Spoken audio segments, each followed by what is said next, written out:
ఈరోజు కలకత్తాలో ఒక మహిళ పైన, అది పీజీ డాక్టర్ చదువుతున్న ఒక అమ్మాయి పైన జరిగిన అఘాయిత్యము ప్రతి ఒక్కరూ ప్రశ్నించుకోవాల్సిన అవసరం ఉంది. ఒక స్టూడెంట్ తను చదువుకుండే కాలేజీలో వెళ్తే అక్కడే రక్షణ లేదు. మహిళలకి ఎక్కడ రక్షణ ఉంది? ప్రతి ఆడపిల్ల ఉన్న తల్లిదండ్రులు, ప్రతి ఒక్క ఆడపిల్ల తండ్రి, ప్రతి ఒక్కరూ ఆలోచించాల్సిన విషయం.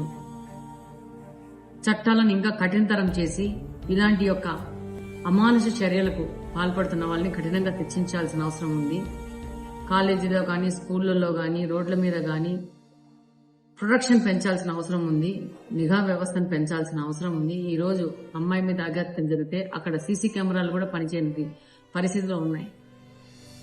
ప్రతి ఒక్క వ్యవస్థ, ప్రతి ఒక్క చోట నిఘా వ్యవస్థను పెంచి, చట్టంలో మార్పులు తీసుకొచ్చి, పోలీసు వ్యవస్థలో మార్పులు తీసుకొచ్చి, అలాగనే సమాజంలో ఒక కౌన్సిలింగ్ సెంటర్స్ ని పెంచి ఇలాంటివి తప్పు అనే విధంగా మనం ప్రజలకు అవగాహన కల్పిస్తూ ముందుకు పోవాలా. ఇది ప్రతి ఒక్కరూ ఖండించాల్సిన విషయము.